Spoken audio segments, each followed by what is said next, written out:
오늘 그럼에도 불구하고라는 제목으로 맥주감사주일 말씀 함께 나누겠습니다. 오늘 본문이 하박국서인데요. 성이 하씨가 아니고 이름이 하박국입니다. 하박국서는 배경이 남유다의 요시야 왕과 그 아들 여호야김 시대입니다. 벌써부터 막 머리가 지끈지끈 아프실 텐데, 남유다와 북이스라엘 분열된 왕국에 약 39명의 왕이 있었습니다. 그런데 그 중에서 하나님께서 정말 기뻐하실 만한 한 두세 명의 왕이 있었는데, 그 중에 하나가 요시야 왕입니다. 남유다의 종교 개혁을 일으켰었던, 하나님의 마음을 아주 시원하게 해드리려고 애썼던 그런 왕이 요시야 왕이고, 그 요시야 왕 시대에 활동하던 사람이 하박국입니다. 그래서 하박국이 요시야 왕의 종교 개혁을 보면서 기대에 부풀었어요. 이 사람이 이제 우리 민족을 다시 새롭게 정화하겠구나. 율법으로 새롭게 하고 다 무너져 나가는 이 하나님 나라의 민족의 정체성을 새롭게 하겠구나라고 기대를 하고 있었는데, 요시야 왕이 전쟁터에서 갑자기 죽습니다. 애굽과의 전쟁에서 갑자기 사망하게 돼요. 그리고 나서 그 아들 여호야김이라는 왕이 왕으로 세워지는데, 하박국의 기대는 아버지의 뒤를 이어서 여호야김이 개혁 정치를 잘해서 율법을 새롭게 세우고 하나님이 기뻐하시는 국정 운영을 할 줄 알았는데, 정반대의 길을 걷습니다. 주변 나라들의 눈치를 보고 불법과 부정을 자행하고 자기 사익을 위해서 국가 공권력을 악용하고 남용하는 일들을 자행하게 됩니다. 그러니까 하박국의 입장에서 요시야 왕의 아버지 시대와 그 아들 여호야김 시대에 이 정말 롤러코스터와 같은 그런 시대를 겪으면서 하박국이 지금 이 예언의 말씀을 백성들에게 전하고 있는 겁니다. 자, 1장 4절, 우리 오늘 본문은 3장인데요. 1장 말씀 같이 한번 읽어보겠습니다. 시작. 이러므로 율법이 해이하고 정의가 전혀 시행되지 못하오니 이는 악인이 의인을 애워쌌으므로 정의가 굽게 행하여 짐이니이다. 하박국의 마음을 조금 공감하시면서 말씀을 읽으시면 훨씬 더 오늘 이해가 도움이 됩니다.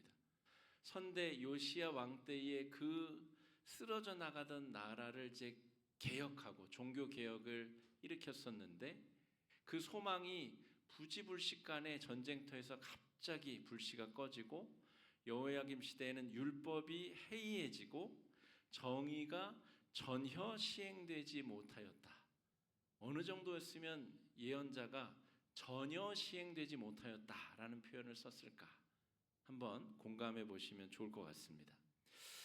하박국서의 또 중요한 특징 중에 하나는 하나님의 말씀이 일방적으로 선포되어서 전해지는 과정이 아니라, 하박국이 펼쳐지는 상황을 보고 하나님께 질문을 던지고 하나님이 그 질문에 답을 하시고, 다시 하나님께 질문을 던지고 하나님이 답을 하시는 내용이 이루어집니다.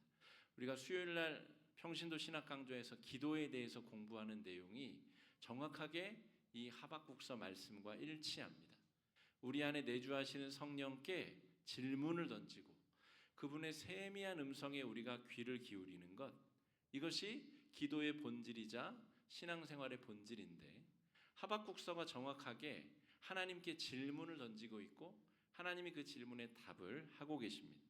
하박국의 첫 번째 질문은 이것입니다. 하나님, 왜 악인들이 이렇게 창궐하는데 내버려 두십니까? 그리고 요시야 왕처럼 선한 왕을 왜 데려가셨습니까? 애굽과의 전쟁터에서 갑자기 그렇게 데려가시면 우리처럼 그 개혁운동을 지지하던 사람들은 그러면 황망하여 어떻게 하란 말입니까?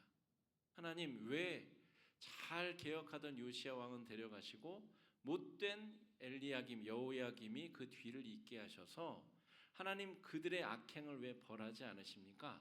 라고 하박국이 담대하게 하나님 앞에 질문을 던집니다. 여러분, 우리 역시 이 맥주 감사주의를 지내면서 지난 6개월을 돌이켜 보면 우리 뜻대로 되거나 내가 바라는 대로 기도 제목이 다 이루어진 경우보다는 그렇지 않은 경우가 훨씬 많은 것 같습니다. 내 소망대로 일이 굴러가지 않고 내가 원치 않은 질병은 나에게 찾아오고 내가 바라는 대로 이 세상이 정의롭고 공의롭고 아름답게 흘러가면 좋겠는데 그렇지 못하고 오히려 정반대의 상황으로 치닫게 되는 경우 우리도 하박국과 같이 똑같은 질문을 하나님께 던지게 됩니다. 다만 우리는 용기가 없어서 내가 질문을 던질 자격이 있는지 던져도 되는지 확신할 수 없기 때문에 하나님 앞에 당돌이 질문을 던지지 못할 뿐이지 우리를 대신하여 하박국 선지자가 하박국서 1장에서 그 중요한 질문을 하나님께 던지고 있습니다. 하나님, 왜 악인이 득세하고 하나님은 그 악인의 득세에 대해서 침묵하십니까? 라고 질문을 던지고 있습니다. 여러분, 아무런 열매가 없는 것처럼 보이는 그 상황에서 감사의 제목이 하나도 없을 것 같은 상황에서 하박국은 어떻게 감사를 드리고 있을까? 우리가 오늘 읽은 3장 17절, 18절, 19절에는 그 감사 고백의 절정을 노래하고 있습니다. 무화과 나무 잎이 마르고 포도 열매가 없으며 아무런 나에게 소망이 될 만한 것이 없는 상황에서 하나님으로 말미암아 기쁨을 고백하고 감사를 고백하고 있습니다. 제가 오늘 설교를 준비하면서 우리 안원규 찬양사님께 요 가사로 된 찬양이 있죠. 복음성가. 그거를 해달라고 부탁을 하려다가 그 곡이 가진 그 굉장히 발랄한 곡조와 그 박자 때문에 오히려 이 말씀 묵상에 방해가 될 수 있겠다 싶어서 부탁하려다 말았습니다. 오늘 이 하박국의 3장 17절, 18절, 19절의 이 고백은 정말 창자가 다 녹아내리는 것과 같은 고통의 상황에서 그 상황과 정반대되는 감사의 고백을 드리는 겁니다. 저와 여러분, 우리는 아무리 상상해도 상상할 수 없을 정도의 깊은 수렁에서의 고백입니다. 우리 임진왜란 때도 그랬고 일제가 우리나라를 강제 점령했을 때도 그렇고 곳곳에 일본에도 있고 우리나라도 있는데 코 무덤이 있고 귀 무덤이 있습니다. 조선 사람들의 코를 베고 귀를 베서 그것으로 무덤을 쌓았습니다. 타국에 정복을 당한다는 것은 그렇게 잔인한 겁니다. 자신의 재산을 뺏기는 것은 물론이거니와 자신의 주권과 자신의 생사여탈권을 완전히 남의 손에 빼앗기는 것이 전쟁에 패하는 것이죠. 그런데 지금 하박국 선지자가 던진 질문에 대한 하나님의 답변이 얼마나 무시무시한 것인지 아십니까? 외국이 너희 나라를 침략하여 그 죄악에 대해 심판을 받게 될 것이다 라는 이야기를 하십니다. 그리고 그 이야기를 듣고도 하박국이 감사의 고백을 드리고 있는 것이죠. 그래서 여러분, 참된 감사는 오늘 우리가 하박국서를 통해서 살펴보게 될 참된 감사는 감당할 수 없는 고통과 그에 대한 하나님의 침묵 가운데 우리가 하나님께 던지는 질문으로부터 시작이 됩니다. 진정한 감사는 우리가 하나님 앞에 질문을 던질 수밖에 없는 그런 척박한 상황에서 참된 감사가 시작된다는 것이죠. 내가 원하는 대로 다 이루어졌는데 감사하지 않을 사람은 어디 있어요? 밥 안 먹어도 배부르고 가만히 있어도 미소가 절로 지어지는 그런 상황에서 그래도 감사 안 하면 그게 사탄막이지 무슨 그게 사람이겠어요. 그런데 하박국이 지금 드리고 있는 감사는 감사할 것이 하나도 없는데 하나님 앞에 그 정말 공궁한 상황에서 하나님 앞에 척박한 질문을 던지는 가운데서 참된 감사의 깨달음이 이어지고 있다는 것입니다. 자, 하나님께서 이렇게 응답하십니다. 하박국이 아까 뭐라고 질문했다 그랬죠? 하나님, 왜 불의한 세력은 이렇게 득세하는데 하나님께서는 그들을 징계하거나 벌 주시지 않고 왜 하나님 침묵하십니까? 라고 질문을 던졌고 하나님께서 하박국의 질문에 답을 주십니다. 너희 민족의 그 죄악은 반드시 내가 응징할 것이다. 반드시 심판할 것인데 내가 어떻게 심판할 것이냐면 주변에 있는 가장 악독한 민족인 바벨론을 내가 이용해서 너희 민족을 철저하게 짓밟을 것이다 라는 이야기를 하세요. 여러분, 예언자는 하나님께서 하실 일을 미리 알아차린 사람을 예언자라고 부릅니다. 근데 이 하박국은 너무나 불운하게도 자기 민족에게 처할 위기의 상황을 미리 알아듣게 된 사람입니다. 그런데 아까 말씀드린 대로 외국에 의해서 지배를 받는다는 것은, 정복당한다는 것은 정말 차라리 죽는 게 낫지, 그 정복의 무게를 견뎌낸다는 것은 이만저만 고통스러운 일이 아닙니다. 가족이 있는데 아버지는 저쪽으로 끌려가고 어머니는 이쪽으로 끌려가서 성착취를 당하고 자녀는 저쪽으로 끌려가서 정말 참담한 고통 속에 죽임을 당하는, 포로로 끌려가는데 가족끼리 다 같이 끌려가서 집 마련해주고 거기서 일과 시간에만 일하고 월급도 주고 그런 상황이 아니라 가족도 뿔뿔이 찢겨지고 내 자유와 주권과 모든 것이 완전히 박탈당하는 상황에 너희 민족이 내몰릴 것이다. 왜냐하면 너희가 그동안 저지른 죄악이 이 결과를 자초했다라고 경고하시는 것이죠. 그러자 하박국이 근심이 많아졌습니다. 그래서 하나님께 두 번째 질문을 던집니다. 그러면 우리가 잘못한 건 알겠는데요, 우리보다 더 악독한 저 민족만큼은 피했으면 좋겠는 그 바벨론을 들어서 우리 민족을 치시는 것이 과연 하나님의 정의입니까? 하나님은 더 나쁜 놈을 들어서 우리가 저지른 악을 심판하시는 것이 하나님 당신이 말하는 정의입니까? 나는 그건 받아들일 수 없습니다. 하나님이 적절하게 우리를 그냥 혼내주시고 끝내시면 되지, 전염병이 돌게 하든 지진이 나가지고 사람들을 집어삼키든 하나님이 우리를 직접 벌 주셔야지, 하나님 저 악한 민족이 우리 때리고 나서 희낙낙하고 자기들 승리했다라고 승전가를 부르면 저희는 그 고통을 어떻게 감내해야 됩니까? 이게 하박국이 던진 두 번째 질문입니다. 2장 13절 말씀 같이 한번 읽어보겠습니다. 시작. 주께서는 눈이 정결하심으로 패역을 참아 보지 못하시거늘 어찌하여 거짓된 자들을 방관하시며 악인이 자기보다 의로운 사람을 삼키는데도 잠잠하시나이까? 이게 하박국의 두 번째 질문입니다. 여러분, 우리의 이성은 하나님이 하시려고 하는 일의 일부분도, 그 조각도 이해하기 어렵습니다. 그런데 내 뜻대로 하나님을 조정하려고 한다면 얼마나 어리석은 일이겠어요. 역사의 수레바퀴라는 표현이 있죠. 역사가 굴러가는 것이 얼마나 거대한지, 역사의 수레바퀴 앞에 우리는 작은 개미와 같은 존재입니다. 그 수레바퀴의 크기도 가늠할 수 없는데 그게 어느 방향으로 어떻게 굴러가는지를 우리가 어떻게 예측할 수 있고 막을 수 있습니까? 개미 한 마리가 큰 수레바퀴가 굴러가는 걸 막을 수 있나요? 그 길을 예측할 수 있나요? 우리가 바로 그런 연약한 존재들인데 하나님이 이 우주 만물을 창조하시고 역사하시고 주관하시는 그 이치를 우리 연약한 이성으로 다 이해할 수 있다라고 생각하는 것은 어마어마한 착각입니다.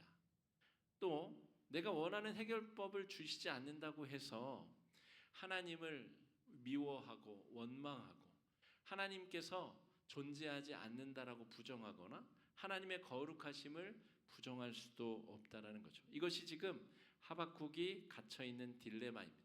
이럴 수도 없고 저럴 수도 없는 딜레마인 것이죠. 자, 2장 4절 말씀 같이 한번 읽어보겠습니다. 시작.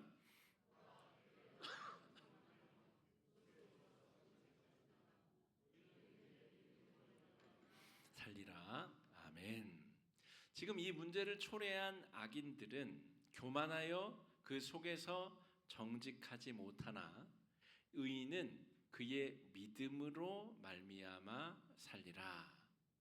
여러분, 우리가 여기서 하박국의 감사 고백의 이유를 발견할 수 있습니다.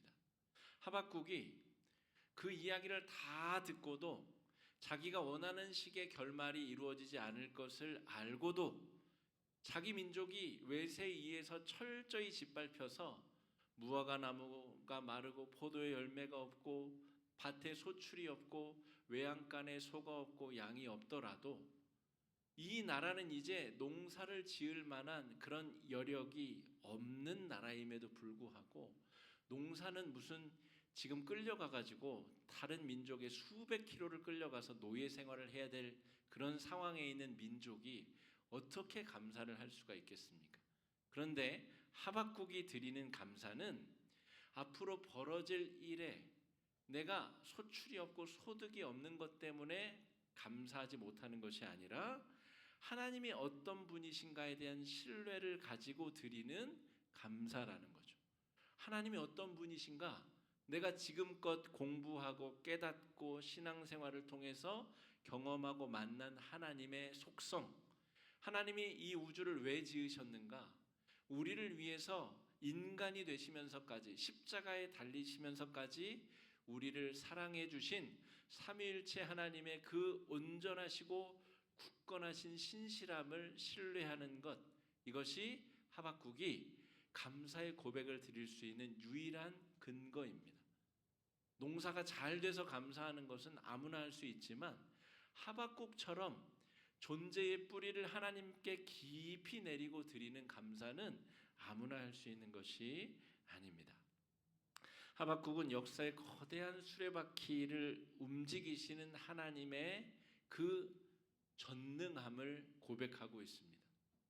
이 일이 하나님께로부터 말미암았다면 내가 이 일의 결과가 어찌 되었든 이 민족이 정복을 당해서 진리김을 당하더라도 그 일을 주관하신 분이 하나님이시라면 나는 그 하나님에 대한 믿음 때문에 감사하겠습니다. 이 말입니다. 그러므로 제가 부탁드리려고 했었던 그 CCM, 그 복음성가의 그 운율은 이 무게를 다 담아냈다라고 제가 표현하기가 좀 어려운 것 같아서 제가 부탁드리지 않은 겁니다. 이게 얼마나 무거운 감사의 고백인가, 이게 얼마나 정말 깊이 있는 감사의 고백인가, 이 고백을 누가 드릴 수 있겠는가. 이 맥주감사주일에 저는 여러분과 우리가 이런 고백의 근처에 가까이 갈 수 있는 그런 신앙인들이 되기를 주의 이름으로 축복합니다. 하박국의 감사는 곡식을 추수할 수 있어서 드리는 감사가 아닙니다. 예를 들어서 여러분, 우리 가을에도 그렇잖아요. 막 들판에 벼가 막 익었는데 태풍 소식이 들려오면 막 언론에서 걱정 근심하는 얘기들이 막 기사가 쏟아지죠. 태풍이 와서 벼가 쓰러지고 그게 물에 잠겨서 다 나달이 썩어서 풍작인 줄 알았는데 흉작이 되었다. 그런 뉴스를 많이 보잖아요. 여러분, 내가 이런 걸 기대했는데 그 결과를 얻게 되어서 하나님께 드리는 감사. 그러면 여러분, 우리 중에 그런 감사를 드릴 만한 사람이 몇이나 되겠어요? 우리 중에 한 5%나 10%? 내 기도가 응답되었습니다. 하나님 감사합니다. 그런 사람들만 나와서 여기서 간증하고 박수 받고 그런 감사라면 우리 공동체의 감사는 뭔가 잘못된 겁니다. 그건 세상의 동호회에서도 하는 감사입니다. 동호회에서도 축하할 일이 있으면 축의금도 주고 박수도 쳐주고 환영해 줍니다. 우리가 모여서 그 정도의 감사를 나눌 거라면 우리가 여기서 이 중요한 시간에 이 하박국서를 묵상할 이유가 뭐가 있을까요? 여러분, 하박국의 감사는 곡식을 추수할 것이 예상돼서 드리는 감사가 아닙니다. 나라가 망하고 온 민족이 노예로 끌려가가지고 철저히 진멸을 경험하게 될 것을 알고 있는 자의 감사 고백입니다. 전쟁으로 인해서 이 땅은 더 이상 농사를 지을 수도 없고 농사를 지을 수 없으므로 어떻게 추수를 합니까? 마땅히 거둘 것이 없는 자들이 하나님 때문에 드리는 감사가 하박국이 드리는 감사의 본질입니다. 자, 17절, 18절 말씀, 그 하이라이트, 이 하박국이 드리는 감사 고백의 절정을 우리가 읽겠습니다. 한번 읽어보겠습니다. 시작. 비록 무화과 나무가 감람나무에 소출이 없으며 밭에 먹을 것이 없으며 우리의 양이 없으며 외양간에 소가 없을지라도 나는 여호와로 말미암아 즐거워하며 나의 구원의 하나님으로 말미암아 기뻐하리로다. 아멘. 요 17절에는 없으며 없다는 내용에 제가 색깔칠을 해놨습니다. 아무것도 없어요. 뭐가 좀 있기를 바랬는데 아무것도 없어요. 그리고 그냥 농사만 망친 게 아니라 이제 농사를 지을 땅도 뺏기고 농사를 지을 주권도 빼앗긴 상태. 이게 곧 자기 민족에게 닥칠 당면한 미래입니다. 그런데 감사하대요. 18절에 보면 여호와로 말미암아 즐거워하며 나의 구원의 하나님으로 말미암아 기뻐하리로다. 이 뭔가 상황과 고백이 부조화되는 이 이상한 고백이 오늘 우리가 본받아야 될 감사의 고백이고 우리가 감사의 제목으로 삼아야 될 이유입니다. 여러분, 상황이 좋아져서 드리는 감사가 아니라 하나님을 믿는 그 신뢰감 속에 있는 감사입니다. 지금 상황은 안 좋게 흘러가고 있는데 하나님이 그 이후에 어떻게 하실 것인가? 하나님께서 우리를 진멸하시는 게 목적인가? 아니면 진멸하신 이후에 회복하시는 게 목적인가? 하나님이 어떤 분이신가에 대한 신뢰, 그리고 이 역사의 큰 수레바퀴 너머에서 벌어지고 있는 하나님의 구원 계획에 대한 신뢰 때문에 그것이 깨달아져서 드리는 감사입니다. 만약에 하나님 저에게 많은 재산을 주시면 제가 그 중에 10분의 1이나 하나님께 드리겠습니다. 제가 헌금 많이 하겠습니다. 그거 주시면 제가 그렇게 할게요. 이런 식의 감사. 무엇 때문에 이런 거에 주어지면 제가 하나님께 감사하겠습니다. 이런 식의 감사가 아니라 내가 바라는 대로 이루어지지 않고 소망하는 대로 상황이 전개되지 않음에도 불구하고 이렇게 하시는 하나님에 대한 신뢰와 하나님께서 이것을 어떻게 이용하셔서 우리에게 얼마나 큰 복을 주실지를 지금은 보이지 않으나 그렇게 하실 것임을 믿는 믿음으로 미리 드리는 감사가 절대적인 감사입니다. 여러분, 조건에 매인 감사는 언제든 불평과 불만으로 바뀔 수 있습니다.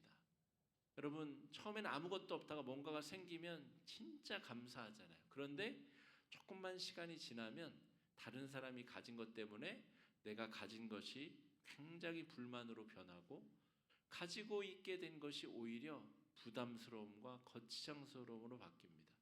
근데 여러분, 하나님께 온전히 뿌리 내린 감사는 그 주변에 무엇이 왔다 갔다 흔들리든 상관이 없습니다. 한겨울에 여러분 감사할 것이 하나도 없죠. 날씨는 춥고 낙엽은 떨어지고 뭐가 감사할 게 있습니까? 그런데 하나님께 뿌리 박은 영혼은 하나님께서 이제 봄을 주시고 새싹시 움트고 하나님께서 새로운 창조의 날을 나에게 주실 것임을 소망함으로 한겨울에도 감사할 수 있는 겁니다.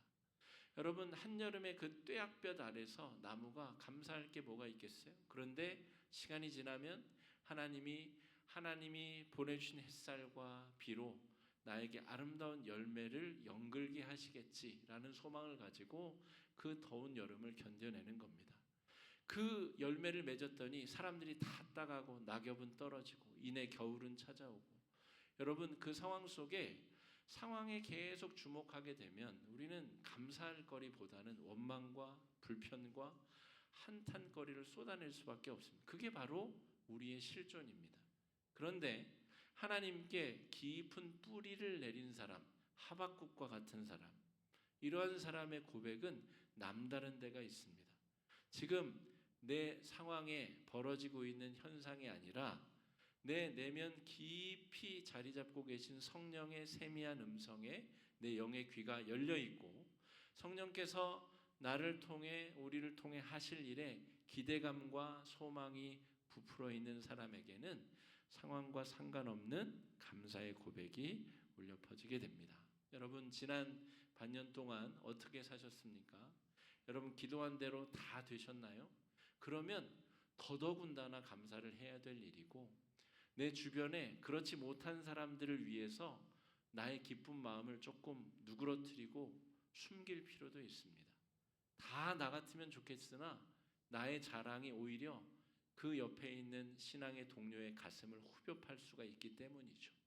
여러분 우리의 감사 고백은 그래서 우리와 동행하시고 언제나 빛을 비추어 주시는 삼위일체 하나님의 그 거룩하심과 그 은혜에 대한 감사이자 나와 동행해 주시고 빛을 비춰 주시는 성령에 대한 감사입니다.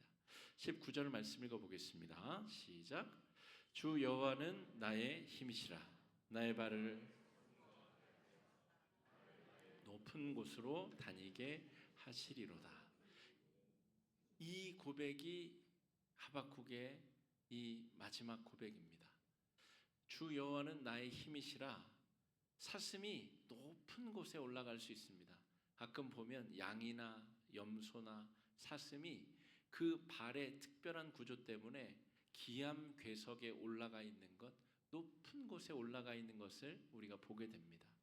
여러분, 하나님께서 이 창조물, 사슴이라고 하는 창조물에게 그런 독특한 능력을 주셔서 별로 자기 자신을 방어할 것이 없지만 빠른 발과 이 높은 곳에 오를 수 있는 그런 능력을 주신 것처럼 하박국은 이 질곡의 시간이 지나고 나면 내가 여호와를 의뢰한 사실 때문에 하나님을 신뢰한 사실 때문에 그 역경을 딛고 높은 곳에 우뚝 서게 하실 것이라는 믿음의 고백을 하고 있는 것이죠.